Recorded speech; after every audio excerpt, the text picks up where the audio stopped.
Good evening, everyone, and welcome to IPI. My name is Arthur Butelis. I'm the director of the Center for Peace Operations here.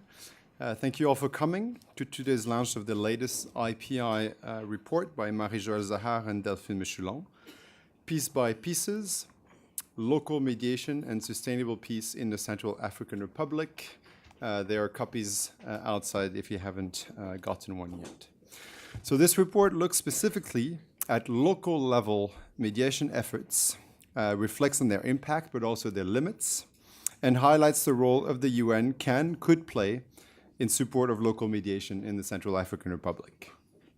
I should also mention that the report will be translated in French.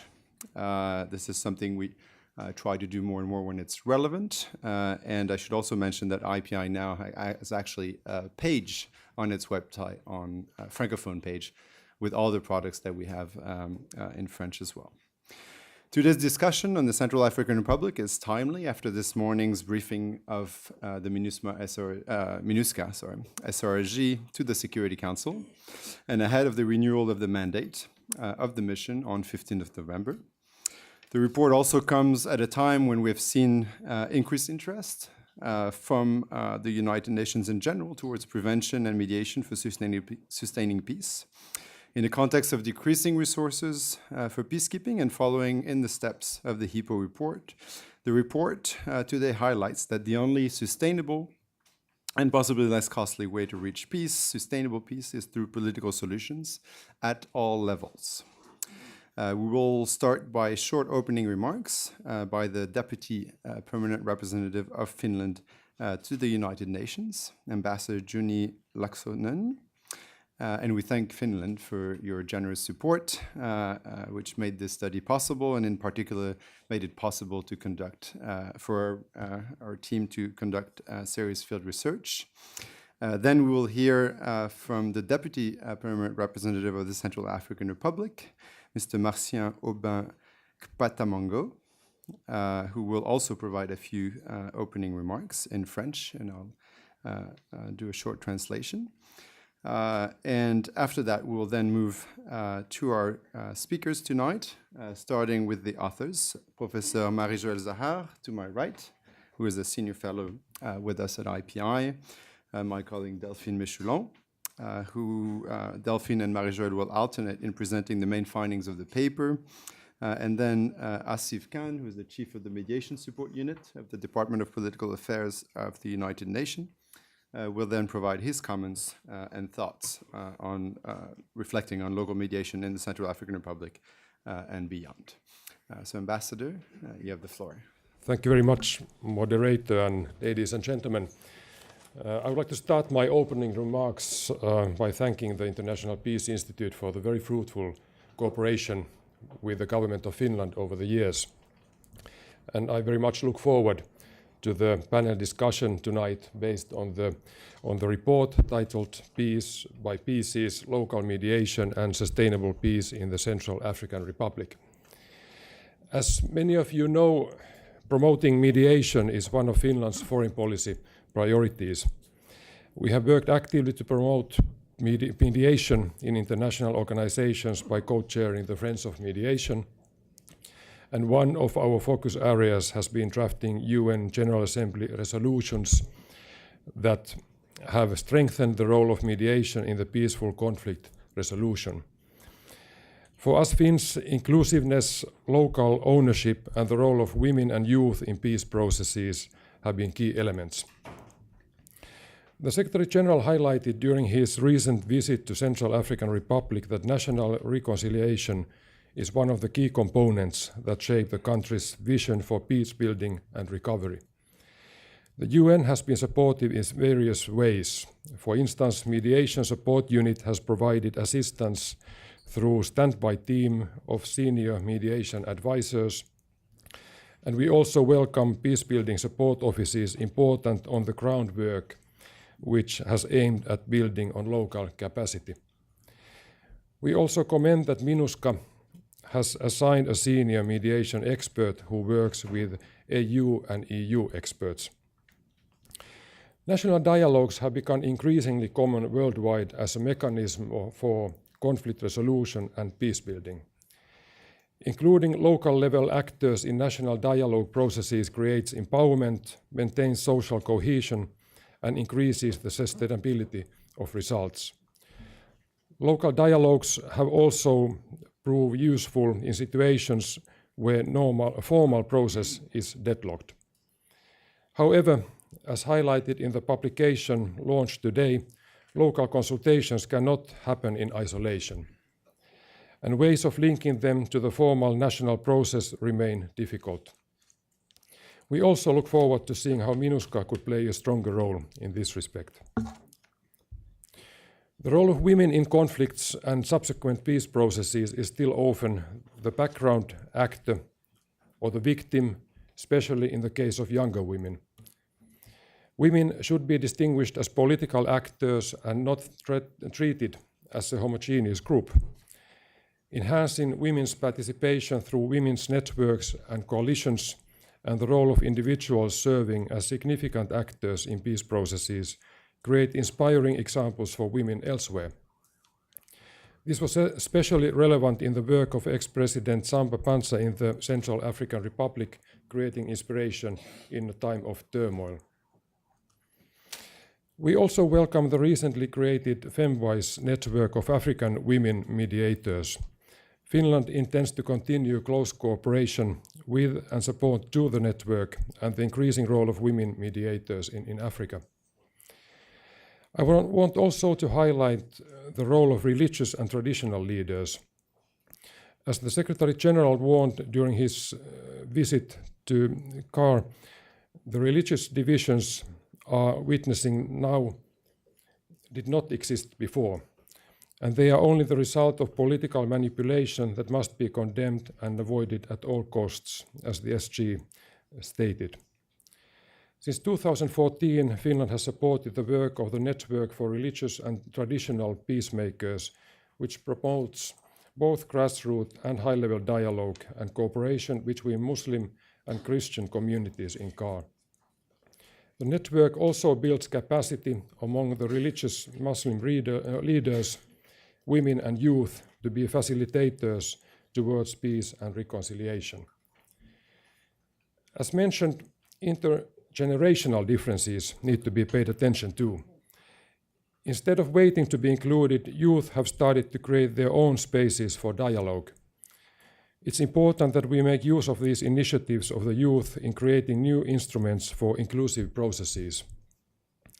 We must also continue the implementation of the Security Council Resolution 2250 on youth, peace and security, and make sure that young people's positive contributions are used in their fullest potential. Thank you very much for giving me the floor, and I look forward to the discussions. Thank you, Ambassador, and thank you for highlighting Finland's contribution to mediation and particularly national dialogues here in New York, but also in the field through some of the mechanisms you've mentioned, including the standby mediation team, which Marie-Joëlle was an expert member of in a previous capacity as well. Monsieur Kwatamongo, vous avez la parole.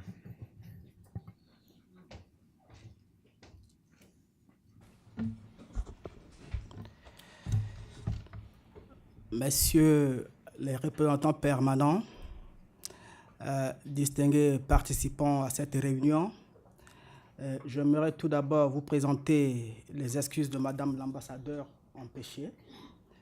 Elle m'a désigné pour participer à cette réunion.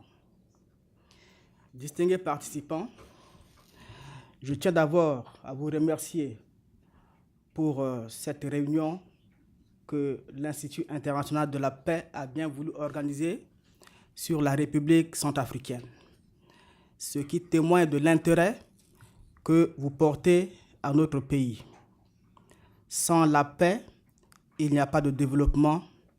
Sans la paix, nous ne pouvons jamais atteindre les objectifs du développement durable. Mon pays, la République centrafricaine, sort peu à peu d'un conflit qui l'a meurtri depuis bientôt 5 ans. Les efforts de la communauté internationale de l'Union africaine, de la CEAC, de la communauté Saint-Egidio ont permis l'apaisement de la situation. Ce qui fait que, de nos jours, la situation semble se calmer.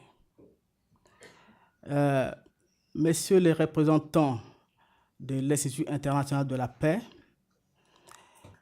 je n'ai aucun commentaire ni rien à retrancher à ce rapport que vous nous avez soumis.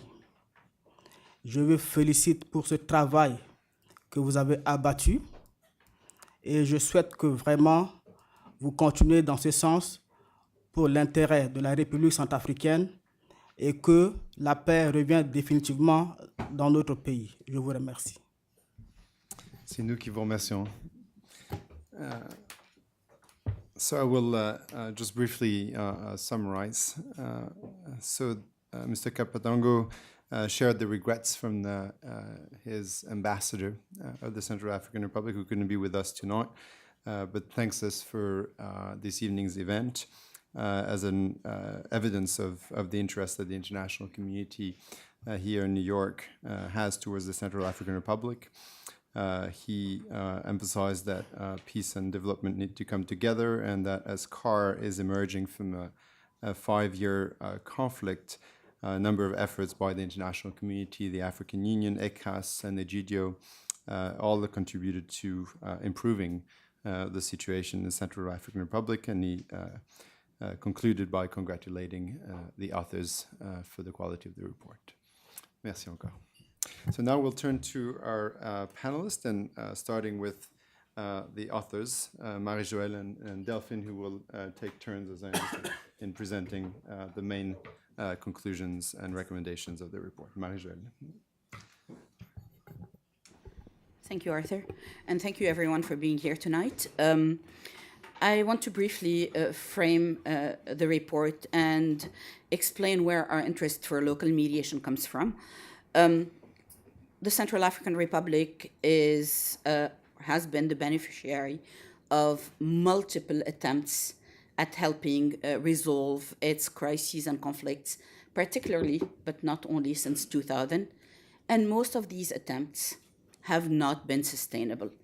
As the Deputy PR just said, without sustainable peace, there cannot be development.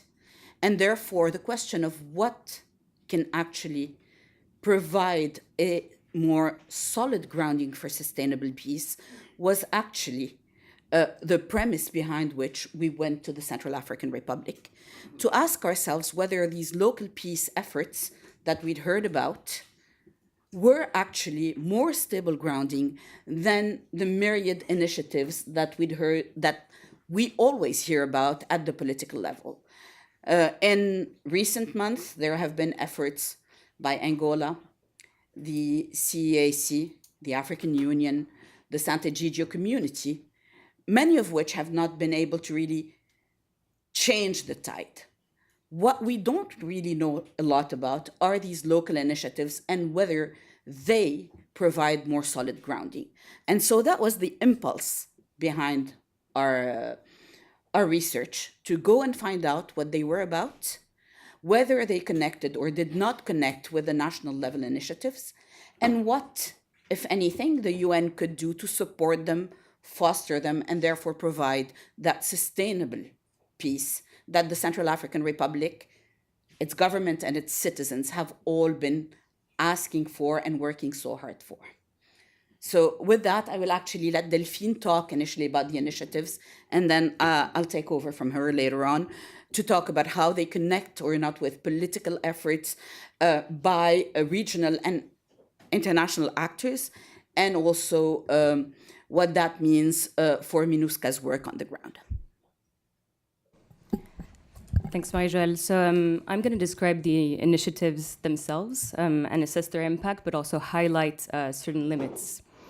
So there are really a diversity of local mediation initiatives, and they can range from local non-aggression pacts between armed groups to deals regarding access to specific areas, to community violence reduction agreements, and all reflect the particularities of local situations across the country.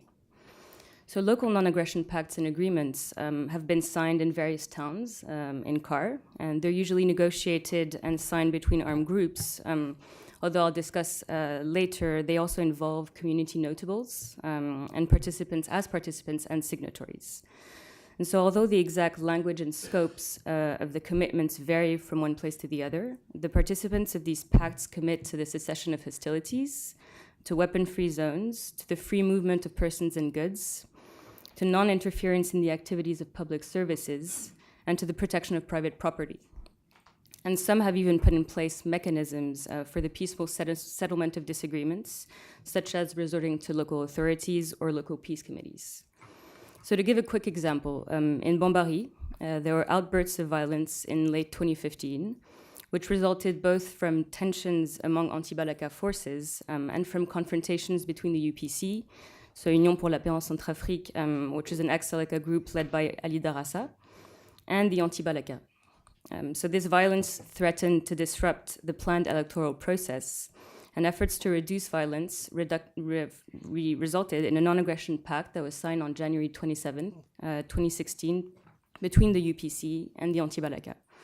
And so this was initially intended as an agreement to calm the situation during the electoral process, but the document also indicated that commitments could extend beyond that time frame. But as we'll see later, the pact did not hold after the electoral process.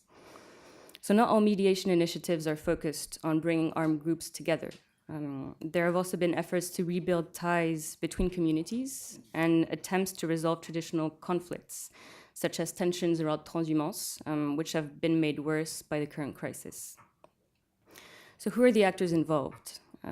Beyond the armed groups and the communities, there are local mediation committees. These were created at the end of 2013, early 2014. They're rather informal, created by local notables, elders, youth, and women leaders. And they mainly act as go-between in interactions between armed groups and communities, and they perform early warning functions.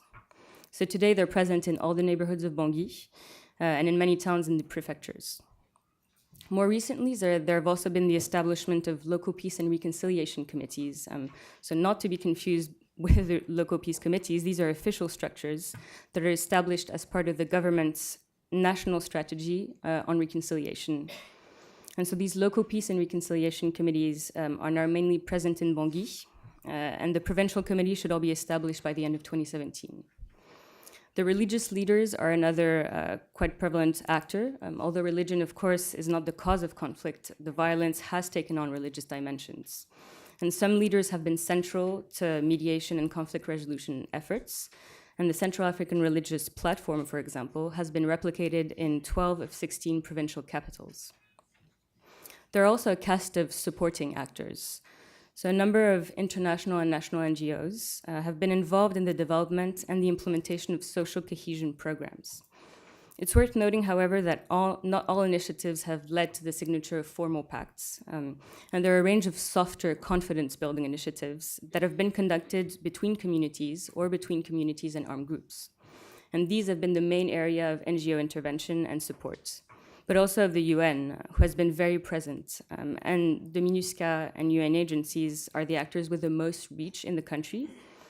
And within MINUSCA, field offices in particular and civil affairs have supported local conflict resolution interventions and social cohesion activities. So in some, these local initiatives can and do make a difference on the ground for communities and armed groups. When they hold, they contribute to improving the security situation and resolve concrete issues such as access or freedom of movement. But the longer-term objective is to foster coexistence and to pave the way for reconciliation. And in some instances, they do try to lay the ground for further dialogue and activities that are aimed at building social cohesion. There are, however, some limits to these local mediation initiatives and to the pacts. Even when successful, these local mediation deals have a limited geographic scope.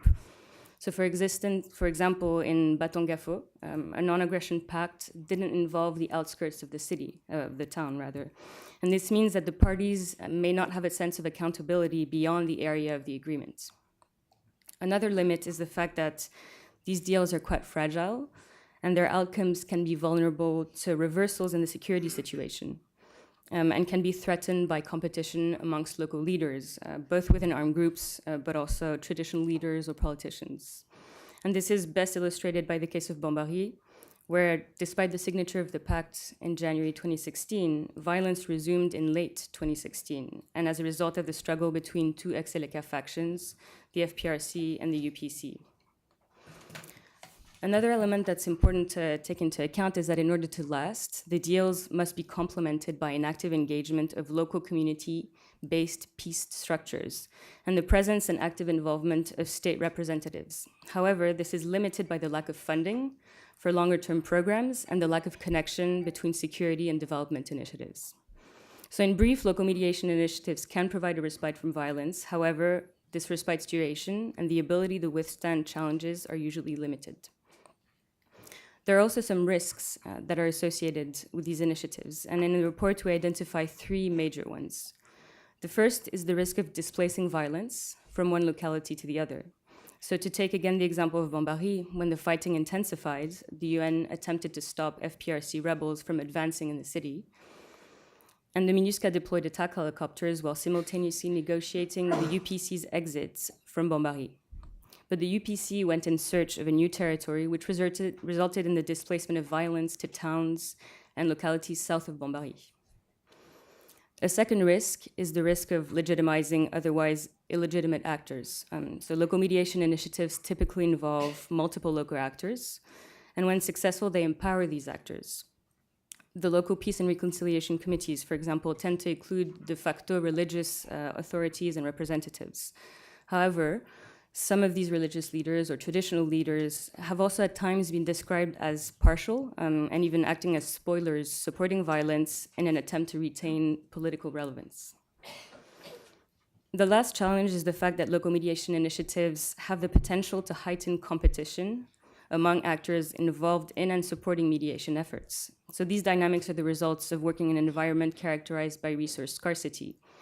And this is illustrated by the sometimes difficult relations between the government and the international actors that are providing mediation supports, but also between international actors themselves. And this also highlights the importance of coordination as a key to long-term success. So, do these initiatives amount to more than the sum of their parts? Do they have the potential to do so? For the time being, they don't. They don't for three main reasons. First, because of their origins. Most of the initiatives are driven by time and place specific reasons. Local dynamics, local actors, pressing needs, and resulting ad hoc responses. This was best, I think, illustrated by what a UN interviewee told us when he described the MINUSCA support as creative staff putting out fires. So there is no strategy, there are fires, and we find ways of putting them down.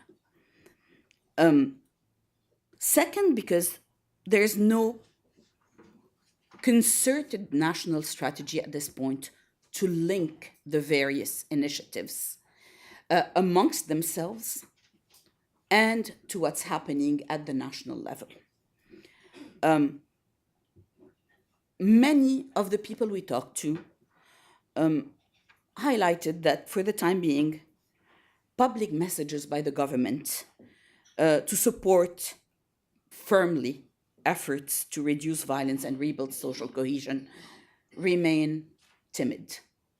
Some interviewees suggested that this was because people in CAR are not fully behind the government's effort to stimulate a peace dynamic, and therefore the government finds itself between a rock and a hard place, wanting to maintain its popular support because that is needed for it to be able to continue to work, but at the same time hampered and constrained by the willingness or lack thereof of the population to embrace reconciliation quickly. And that is understandable because what has happened in CAR in the last couple of years has been different from previous crises and has left deep scars on all sides.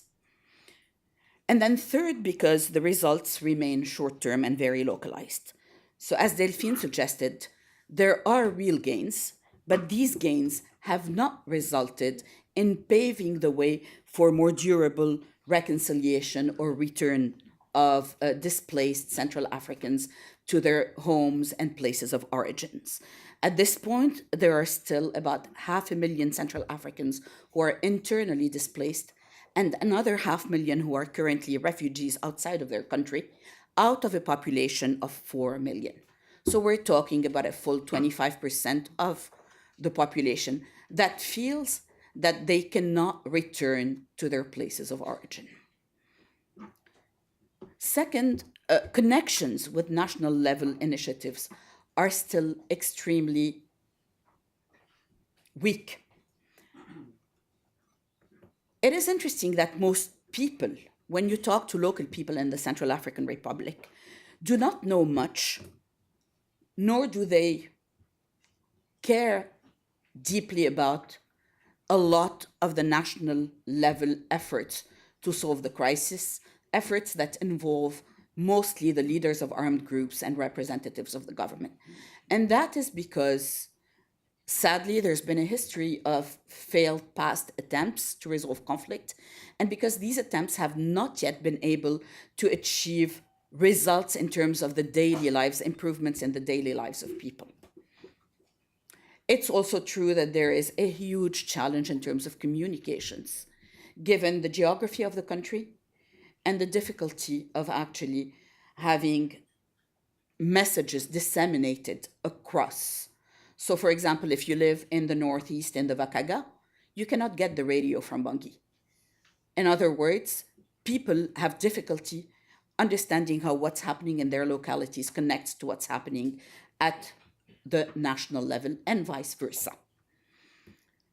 Second, there is sadly sometimes a negative connection between what's happening at the national level and what's happening at the local level. That is particularly when leaders of armed groups try to get their local commanders to renege on peace deals that they have signed, and or when they try to replace them, as happened actually in one of the cases we studied in the deal between Kuki and Nana Bakassa.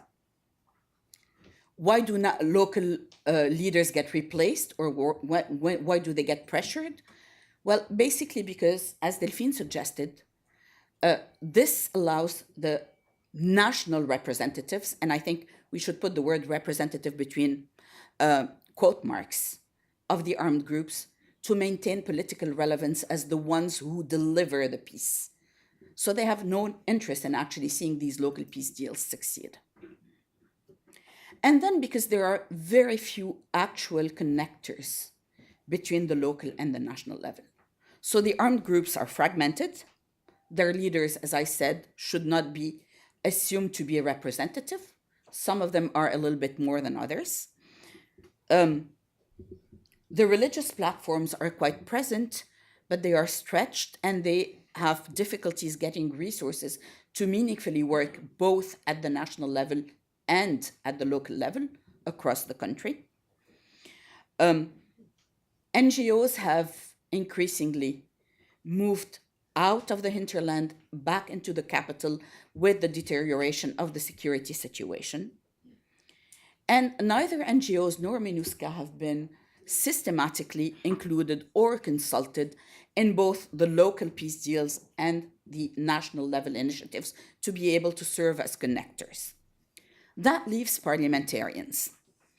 The 2016 elections brought to parliament many people with deep roots in their communities, something that people have actually welcomed as a significant and meaningful positive departure from earlier election results. But not all of these parliamentarians have been equally active across the board. In Bria, for example, the parliamentarians were the engine of a local peace deal that has been signed only a couple of weeks ago. In Bangassou, back in May, the parliamentarians shied away from getting involved in what was a very serious security situation because they felt they didn't have the right tools for it. So we still do not have a single organized actor who is present at both levels consistently. And the one actor that could do that, although it has its own challenges in terms of capacity and in terms of meaningful presence is the state. Now, what is MINUSCA doing in this context? Well, MINUSCA has mostly supported initiatives in a variety of ways. On the one hand, as Delphine has already suggested, field offices and civil affairs have worked as go-between, as facilitators. They've chaired meetings between various representatives at the local level. They have also tried to support local peace deals with quick impact projects and high intensity labor initiatives that seek to, first of all, show that peace has positive outcomes, but also try to break the links between youth and armed groups by providing youth with initiatives and alternatives. Sadly, these tend to be very limited projects, and one of the things that has come up is the difficulty of ensuring that you pass the baton once a project's financing cycle is over to somebody else, so that the young people are not enticed back into armed groups by the fact that they don't have income anymore. And then finally, MINUSCA has provided logistical support, helping connect those parliamentarians and those ministers who wanted to be present and supportive of local peace deals with the communities, because again, the geography of the country makes it particularly difficult. The road infrastructure is not where it ought to be, and therefore sometimes the only way to go, for example, from Bangui to the border with Chad or with Cameroon is actually to use a plane. Now, MINUSCA has, however, been hampered by a number of challenges, and I will only highlight a couple of those. First of all, there have been perceptions of partiality, and MINUSCA's presence has been framed by some as basically a deployment to defend Muslims. And there are rumors, and rumors, as in many countries, have an important role to play in the stability or instability. There have been rumors of a conspiracy of Muslim takeover of the country with the support of MINUSCA. That has made MINUSCA the target of some security attacks. And along with Mali, which is another country that we've recently been to, the Central African Republic is one of the most complicated places and one of the most dangerous places for UN peacekeepers. Second, it is true that given the geography of the country, the nature of the security dynamics, the quick pace at which things can change, and in spite of the fact that the UN has been able to establish field offices across the country in all prefectures, it is still very difficult to meaningfully protect civilians. The UN field offices are in prefectural capitals, but if there is violence happening in rural areas, 50, 60, 100, sometimes 200, 300 kilometers away, there is no quick intervention force that can actually go and cover all places. And so there is grumbling, and there were demonstrations against MINUSCA from civilians who felt it was not fulfilling its protection mandate. The expectations are very high, the challenges are very real, and in spite of all the efforts of the mission, and I've personally been to a lot of missions, and I would say that this is probably one of the most serious in terms of the efforts to really cover all the country, the challenges will remain. The third and not least important challenge is that for the time being, the state is not a full partner. The MINUSCA mandate refers to supporting the efforts of the authorities to address marginalization and local grievances, foster confidence among communities. And this is, without any doubt, the one thing that will actually help change the environment and reestablish conditions in which the presence and threat posed by armed groups will be dealt with meaningfully. For the time being, as I suggested earlier, the government is a willing partner, but it's still not a full partner in these efforts. It has a lot of challenges. There are divisions within members of government. There are even some members of government that have been involved in fanning the flames of conflict. The government is a government of, I would call, unity, in that it has tried to bring as many of the armed groups into the fold. However, that also means that it has difficulty speaking forcefully with one voice on this very difficult issue, which is really promoting a change in the dynamic toward reconciliation and towards desisting from the use of violence as a means of settling conflict and differences. So just very briefly, we conclude our report by providing a number of recommendations for the mission, for the UN Secretariat, but also for the Security Council. And so the first recommendation is to explicitly make mediation support a priority. So we saw the SRSG today in his council briefing welcomed the addition of 900 troops to the MINUSCA, or supported the idea of adding 900 troops. But the more sustainable way to really create a conducive environment, as defined in the mission's strategic objective, remains through local and national efforts to reduce community violence, to establish weapon-free zones, to negotiate and implement DDR, and to address the root causes of violence in CAR. And so the UN Security Council should therefore mandate MINUSCA to direct all the necessary resources to support local and national mediation initiatives, even if this means removing other tasks that don't have the same urgency or the same impacts. The second recommendation is to develop a mission-wide mediation support strategy. So what Marie-Joëlle was saying as well is that their mission is currently very reactive, but it engages in a number of support activities. But the strategy of the mission should really be to connect the support to local initiatives with its support to efforts at the national level. And it should guide mediation support activities of the various divisions that are involved, ensure coherence, and promote a whole-of-mission approach. The third recommendation is to better leverage existing MINUSCA assets. So there are a number of assets that are already being used from the mission, including its presence across the country, its military and its logistical capabilities. But field offices could also play a more active role in identifying mediation actors, in assessing the support they require, in monitoring the implementation of agreements, and in providing early warning.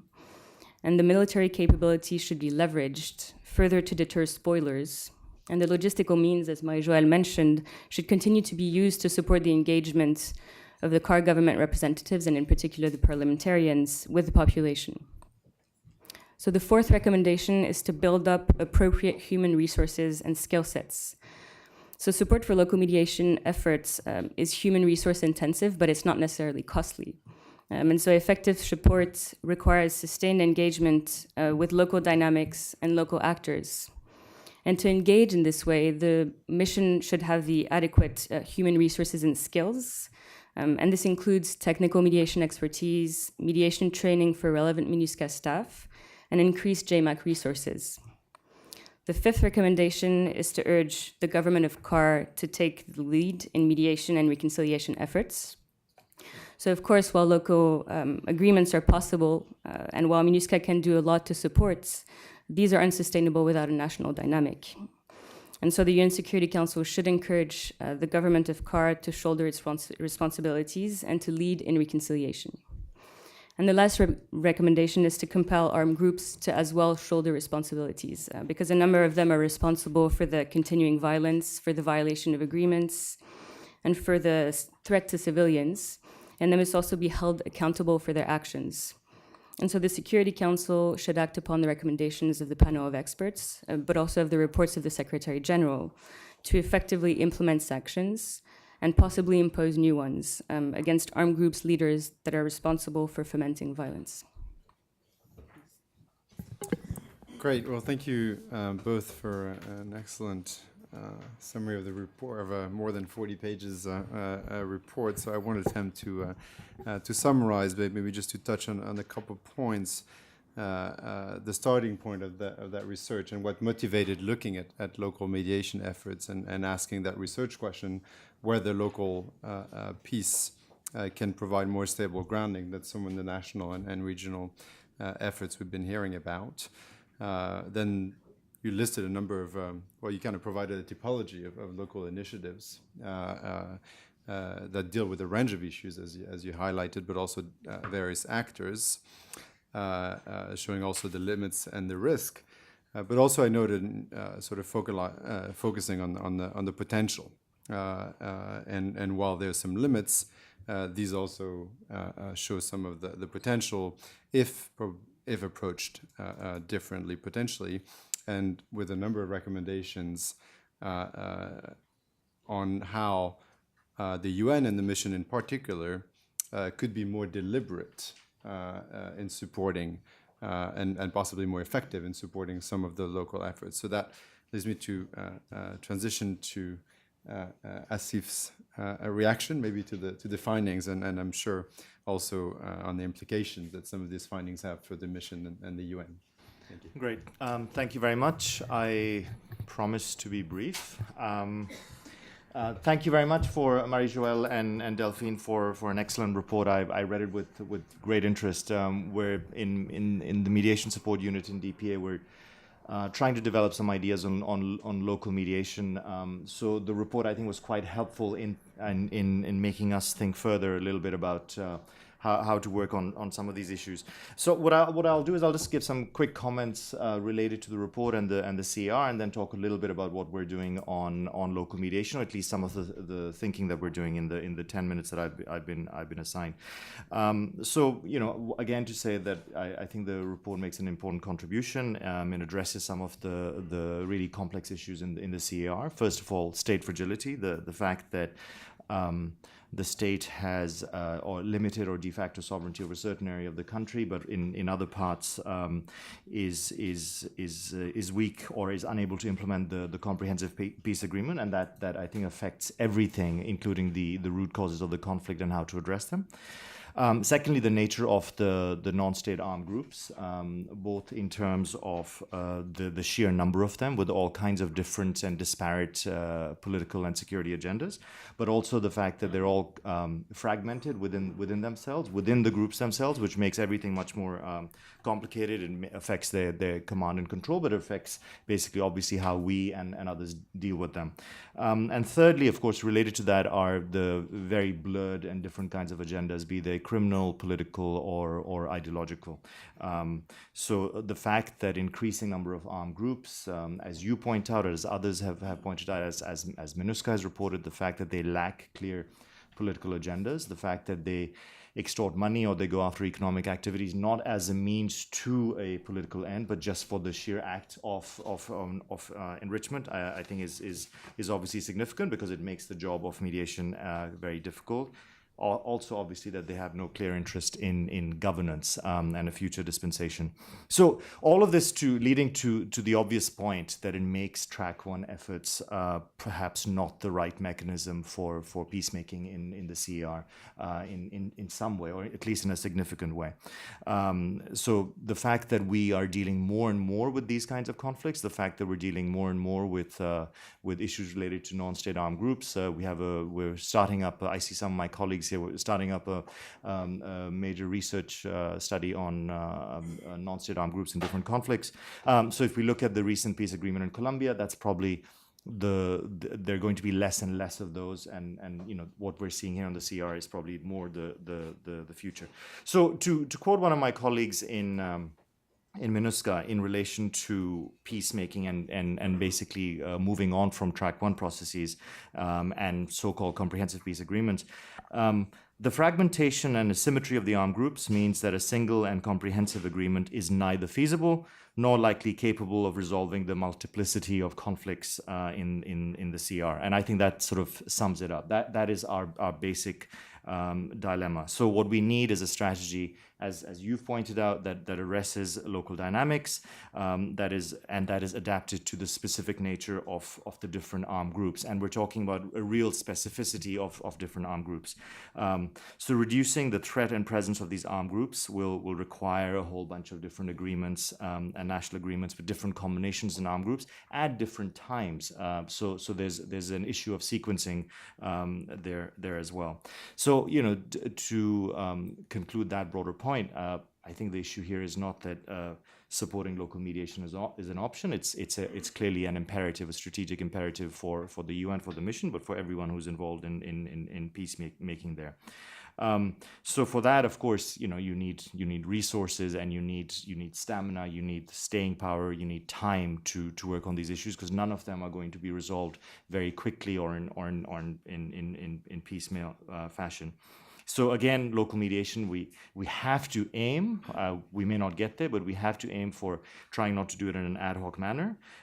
We have to try and aim that it's not just done with limited objectives. So some of them were mentioned before, but when it comes to issues like local ceasefires, temporary access, all of those are important within themselves, but obviously they have to be stitched into a broader strategy. Again, easier said than done.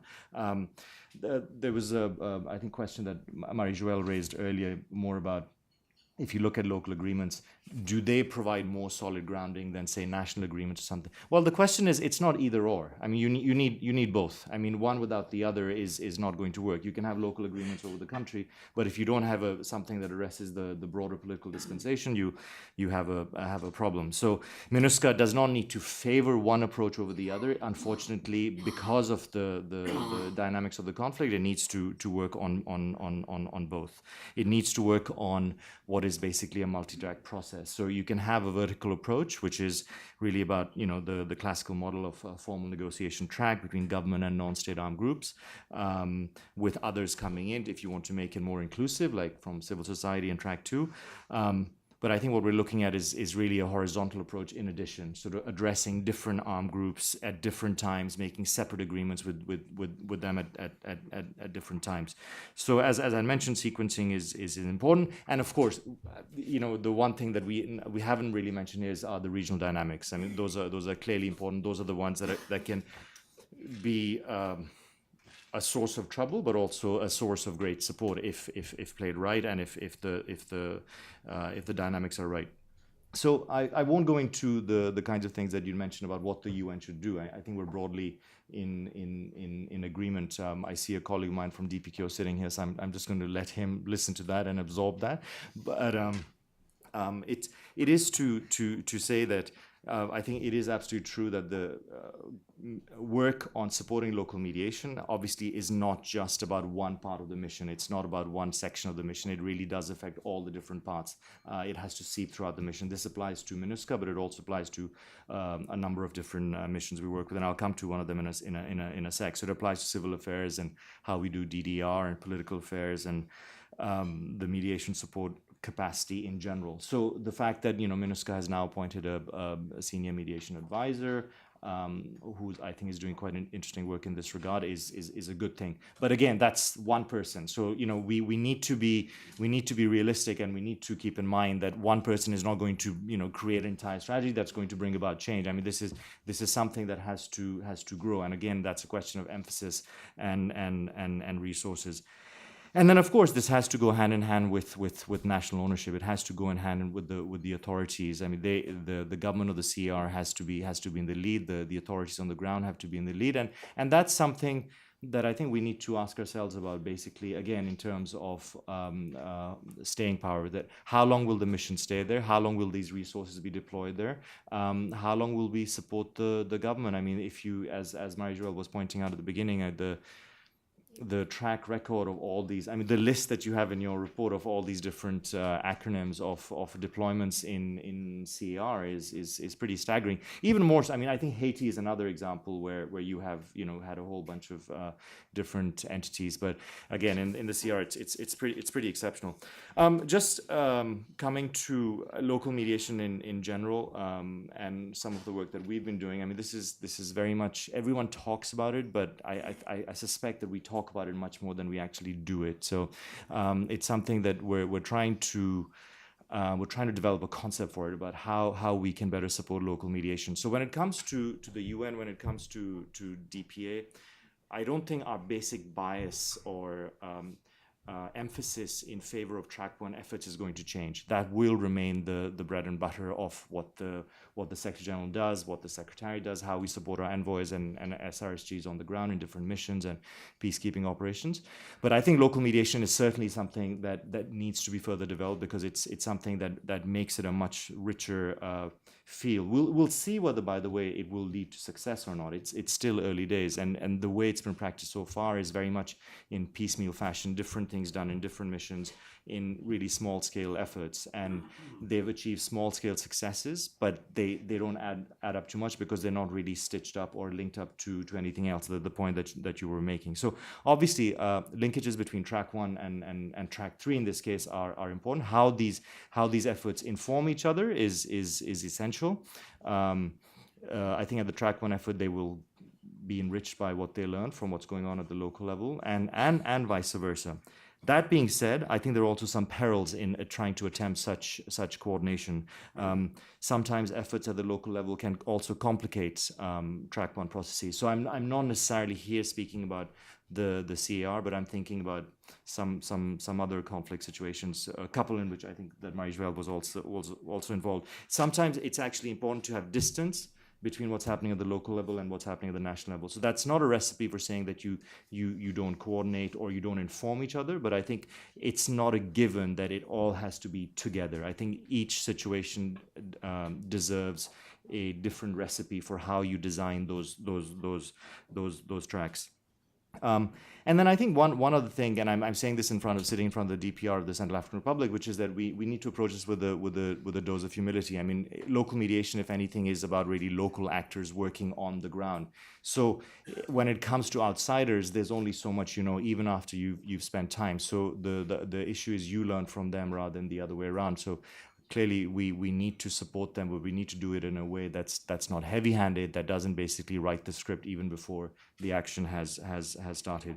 As far as we're concerned in our team, we have a number of people here, and then we have a standby team. We have a number of experts also. We will continue to sort of develop some of these ideas, but also support different UN entities and missions on the ground. So I'm thinking here of the UN mission in Somalia.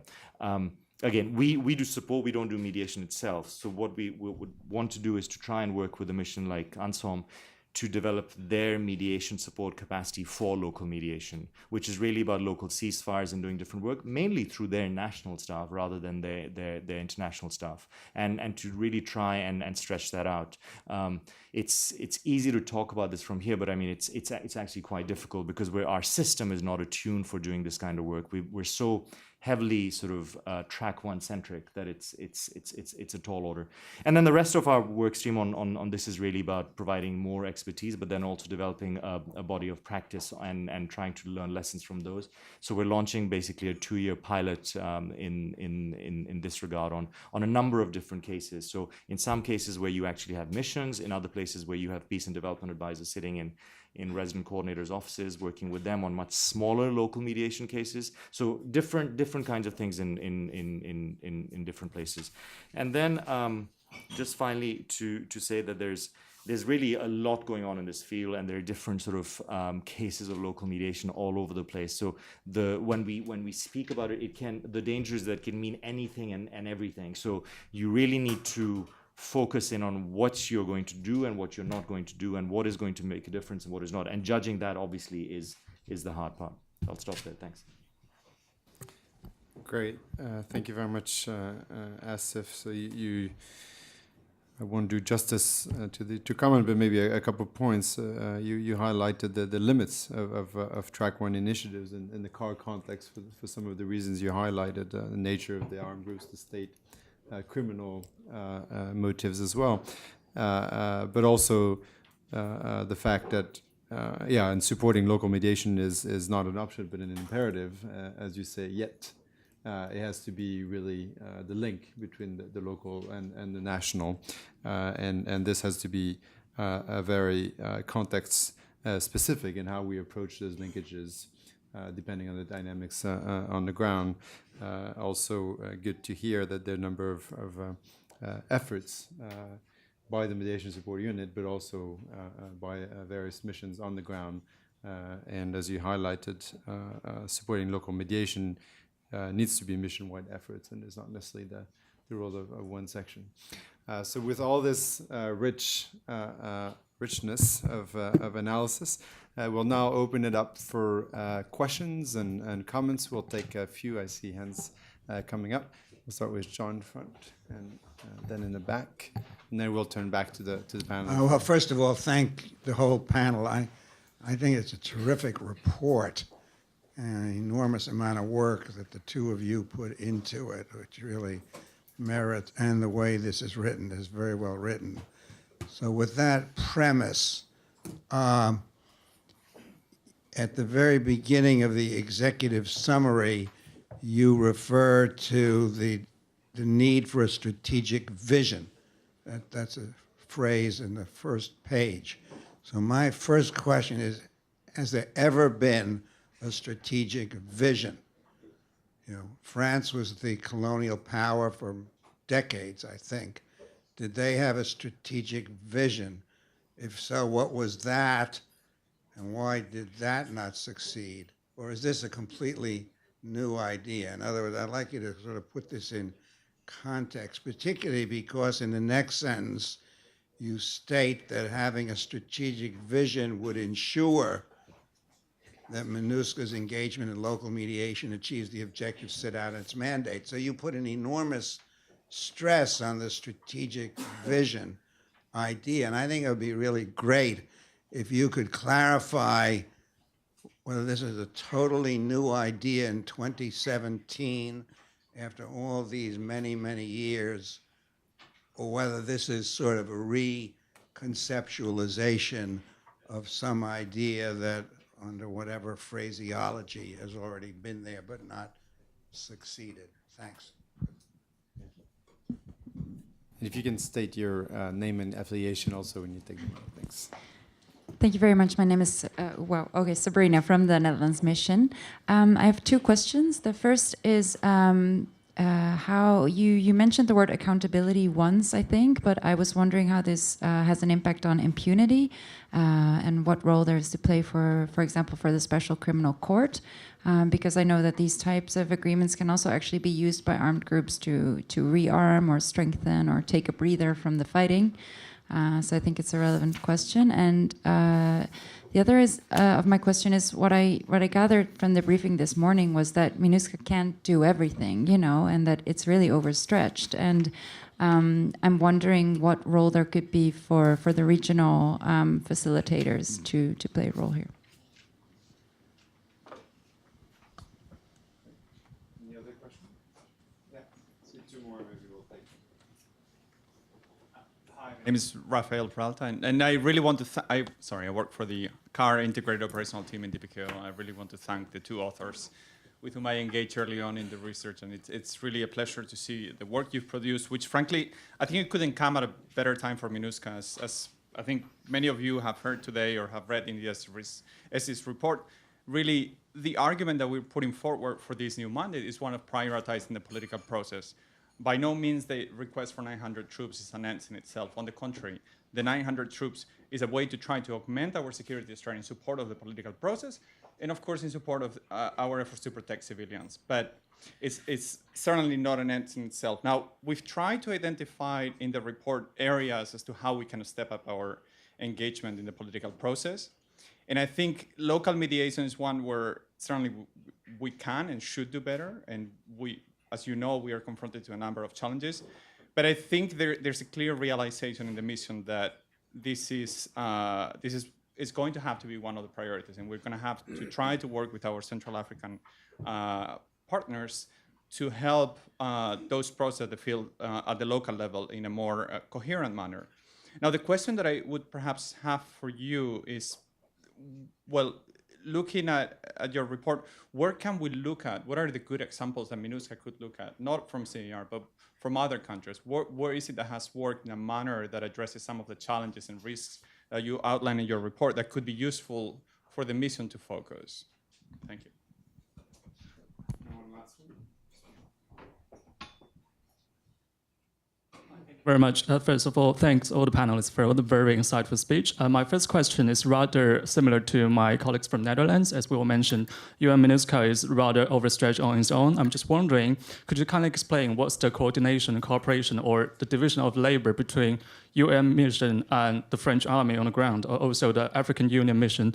My second question is regarding the partiality you have mentioned, like MINUSCA is portrayed as pro-Muslim groups, but at least my knowledge about CAR is rather limited, of course. It's basically based on the documentary I watched on Vice News. But I've heard lots of criticism regarding the international actors in CAR that the disarmament and demilitarized efforts mainly focus on the Seleka groups instead of the anti-Balaka groups. That leads to the dissolvement or fragmentation of Seleka groups, but anti-Balaka so far is still there. So it seems like they're also being portrayed as a pro-Christian forces somehow. And how would you analyze this situation? Thank you very much.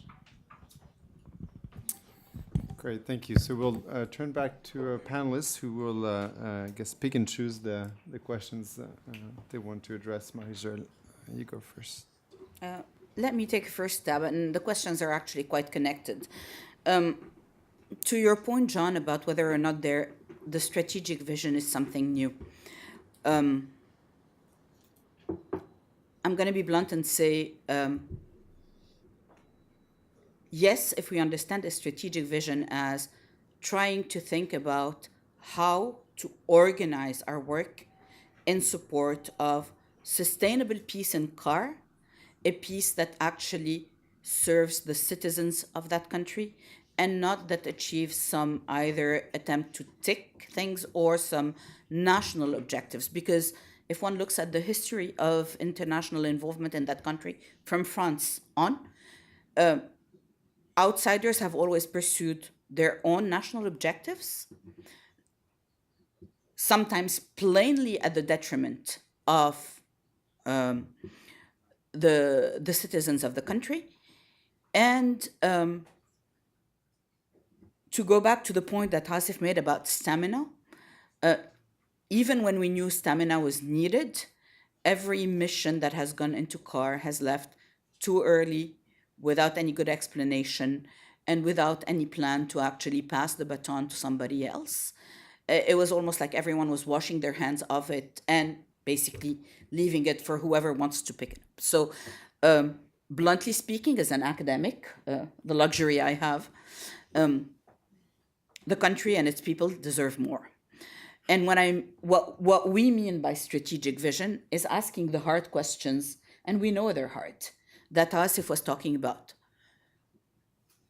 Lots of things go under local mediation initiatives today. Which ones are worth supporting? To go back to the point of Sabrina, I think it was, some of them are used by actors very consciously as a way of, taking time off, rearming, regathering troops. Can we start thinking about whether we have enough analysis to determine which ones to support and which ones maybe not to support?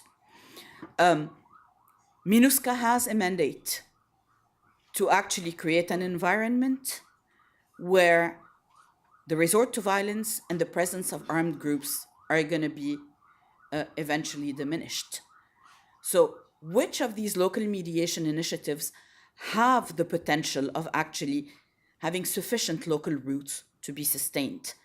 How can we actually think about engagement, about coordination with partners, so that, for example, MINUSCA supports an initial attempt, and then there's no vacuum created. Somebody else comes in and takes over, so that the force, which is an important element of stabilization, can go elsewhere and create initial conditions to help elsewhere. So how can we actually connect the two?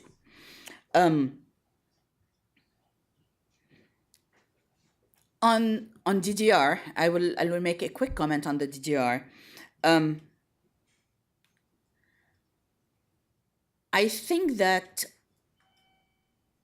the Central African Republic is a very challenging DDRR country for a number of reasons. First, because this, if it happens, will be the 8th attempt in less than 15 years. Past leaves legacies. And the legacies are very clear. DDR is perceived by armed groups as a cash cow, right? And so it has created, of course, further incentive for fragmentation within groups, with local leaders trying to create their own little fiefdoms and claim their stakes in the big sharing of the pie. It has also created particular challenges because the Balaka, until now, initially, did not have weapons, at least not what we within the UN and researcher community around the UN consider weapons that are disarmable. And therefore, I happened to be in Bangui during the Bangui Forum, and I was supporting the discussions with the armed groups on principles around DDR. The Balaka went basically really angry when they realized that they might actually be left out of this process because what they had were machetes and not AK-47s. Now that has created a challenge, and a challenge that I think we have not fully reflected upon. It has become an incentive for them to be armed, and now there is, according to our interviewees, a reality that the Balaka have armed themselves, and therefore from an instance where we had, let's say 4 or 5 Seleka groups, 7, 8 Seleka groups, we now have about 20 groups because the Balaka are even more fragmented, that all have weapons in the country, which makes the job of the government and the job of MINUSCA more difficult. So are we creating necessarily a pro-Balaka field? I don't think so, because my understanding is that until now, no one has been disarmed, and the efforts will only happen once everything is in place, both for the Balaka to be reintegrated and for the Seleka to be disarmed. But by the time the ground is laid, it might be too late. And a further complicating factor is that a lot of the national level initiatives that have been led by various parties, both regional and international, have actually made commitments to the armed groups about DDR that cannot be implemented by any of these groups because they're not present on the ground, whether it is Sant'Egidio, whether it is the Angolans, whether it is... And so basically, these side efforts that happen without coordinating with the actors on the ground further complicate this issue. Yeah, maybe to add, on John's question on the strategic vision, this is actually something that we put in the first part of our report. So we're looking at past mediation efforts. And I think something that we highlight is that there have been a number of actors that have been involved. France, the region, and they've all tried to impose, their own vision for what the Central African Republic should do or would do. And that vision has been short-term, which is something that we tried to highlight as well in our report, that it's difficult to establish a vision, but the one thing that it shouldn't be is something that's time-bound, and there should really be an impetus, and an involvement to stay and to support the country in longer-term changes.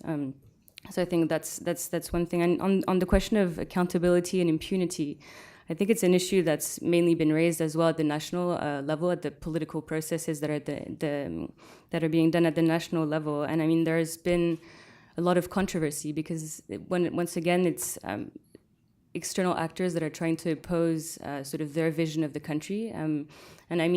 Deals that are pushing forward amnesty, for example, by certain regional powers, are promoting in some ways their own interests or their own vision of what should happen in the CAR. And I think that's something, and it's also why these deals have sort of gone, one after the other, without any full commitment of any of the actors, because of course the issue is still there. Maybe in terms of Rafael's difficult question on good examples for the MINUSCA, I'm not sure I have a good example at the local level, but one interesting example that I've thought about is the example of Colombia, actually, in the sense of what Asif was saying of being quite humble and trying to take a back seat. Because an interesting element that happened in the Colombian negotiations was that the UN wasn't involved. I mean, of course, it's a very different context. I mean, the government is much more set. I mean, there are much less armed groups, and so it's very different. But it's the idea that there needs to be an acceptance of the national actors as well. But this comes very slowly. But then you also have the capacities and the capabilities to actually put points of pressures, because I think that's the issue that we try to actually put forward as well in the report, is that MINUSCA can only do so much. And I mean, if you're supporting actors and you're being asked to implement deals or agreements that you haven't necessarily negotiated, you also need to be able to have points of leverage. And it's something that's quite difficult to achieve. And then maybe a last point quickly on the question of the partiality of the mission, or the mission being perceived as partial.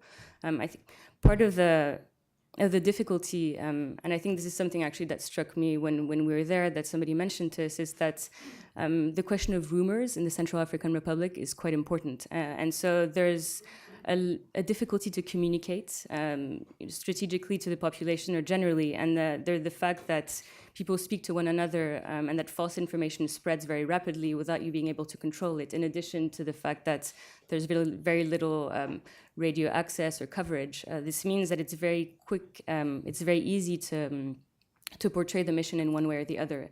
And it's not necessarily true, but the fact is that it's there, and it's a key concern. And this is also why we are saying that the government also ought to more deliberately promote questions of reconciliation, sort of dialogue, and try to actually, readdress the question of communication. One quick point on accountability, which is to say that it's complicated. The fact that the discussion for a number of months was about amnesty or non-amnesty was a false and binary divide to look at the issue. But obviously it politically affected very things, including, I think, the views of the president, who was quite annoyed with a number of regional and outside actors who kept basically speaking only in those terms. So one of the things we've tried to do from working with DPKO is to send standby team members, including one as an expert on issues related to transitional justice, and to try and, if not educate, but to really inform the president and other actors in the government to say that, look, it's not about amnesty or non-amnesty. It's about, there are a whole range of different mechanisms and options on transitional justice issues, and about justice in the medium to long term. It's not immediate, but it's farther off. And you need to think in those terms. You need to think about, DDR, of course, but you need to think about sort of amnesty for political crimes, but not war crimes. You need to think about, there are all these different mechanisms, including truth commissions, etc. So it's not just one or two issues on this, and I think that was useful. But it's with the caveat that it's transitional justice or accountability issues are frankly quite far away. I think what we're looking at the local level through these local mediation efforts is to really try and introduce mechanisms of dialogue and negotiation, which then lead to further negotiations about setting up mechanisms for justice and accountability. And that's quite far off. We just need to be realistic about that. When it comes to the special court has a very small caseload. So fine 5, 10, 15 people, that's great. I mean, they get justice, but that's not going to bring you peace in the country, and we need to remember that. Thanks. So we have time for a couple more questions. Yen? Ian Martin, Security Council report. Appreciation to Marie-Joëlle and Delphine, and to IPI for what is becoming an extremely useful series of studies. You list in the report, I think, 13 international NGOs involved at the local level in CAR, and that's not including Sant'Egidio involved at the national level. And I think it's not a secret that international NGOs can be just as supply-driven and resistant to coordination as intergovernmental actors, and actually a great deal less accountable. You also make the point that it's only really the state that can play a role in coordination of support to mediation. It's not the UN can't effectively assert coordination over non-governmental actors. Is there a role for the UN in supporting the state in its coordination of international support to mediation? Because I know nothing about CAR, but I've seen elsewhere weak governments only recently exposed to the international community struggling to make good judgments as to what to welcome and what to be less welcoming to.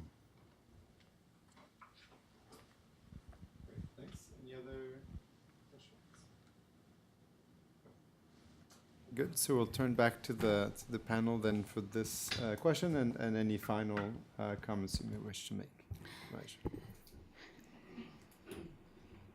I smiled, Ian, when you asked the question, because that was one of the main recommendations of my initial report when I first went to CAR in 2014 to help the Ministry of Reconciliation think about what it could do at the local level. The ministry, and this is true for other departments, ministries, agencies of the CAR government, is in a difficult position in that it wants to take the lead and assert the state's presence and the state's role, and at the same time, the gap in resources and capabilities, both human and financial, is huge.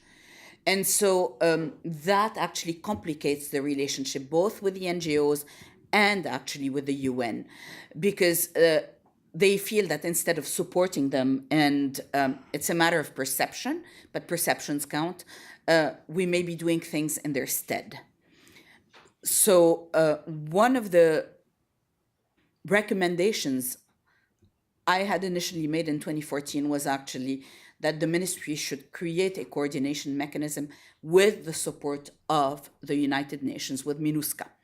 Now, to go back to your point, John, the ambassador of an unnamed country basically reacted very strongly, telling me that we didn't need to burden the government of CAR with more mechanisms and that we could do things in their stead.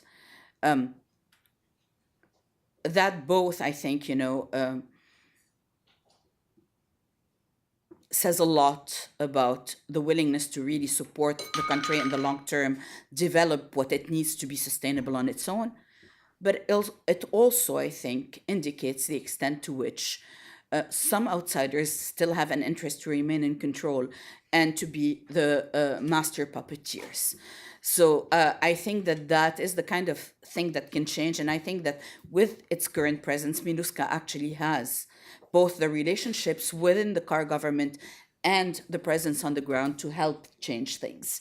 But then again, this is not stuff that will happen overnight. The commitment to CAR, not just in terms of a mission, but in terms of accompaniment, support from not just DPKO and the Secretariat, but also from the agencies, UNDP, donors, needs to be long-term, because otherwise we will be just in another cycle. And there have been 13 cycles until now, and with each cycle, the violence is worse. So I think we have an opportunity this time, particularly given that the nature of the violence has fundamentally changed, to do something. But I will highlight actually that the main challenge to my mind remains that for the time being, there is a part of the population which is mostly outside of the country and which is not significantly involved in partaking in decision making. And that part of the country is the part with which the majority of CAR citizens need to be reconciled. So, I mean, as long as Muslims continue to be a junior partner, not fully involved in the efforts, it is very difficult to imagine CAR going back to what it was.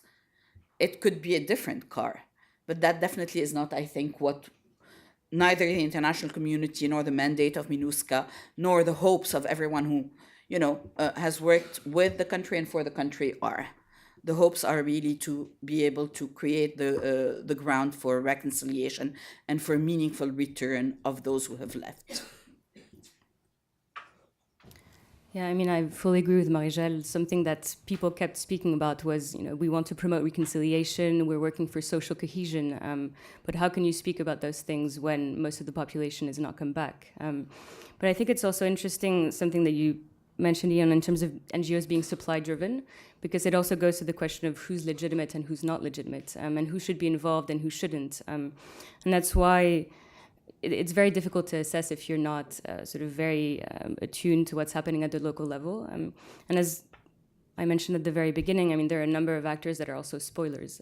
And so when NGOs, for example, support local peace committees, there's an election that supposedly is legitimate in many ways, that brings together members of sort of the government, different religious groups, civil society, youth, women, and so it's supposed to be representative.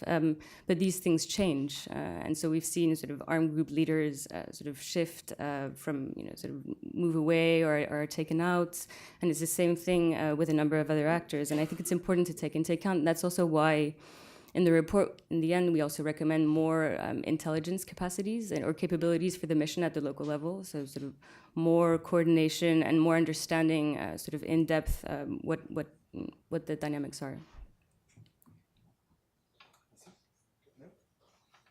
Great. Well, thank you all for coming and staying, and thank you, Asif, for joining us in this panel.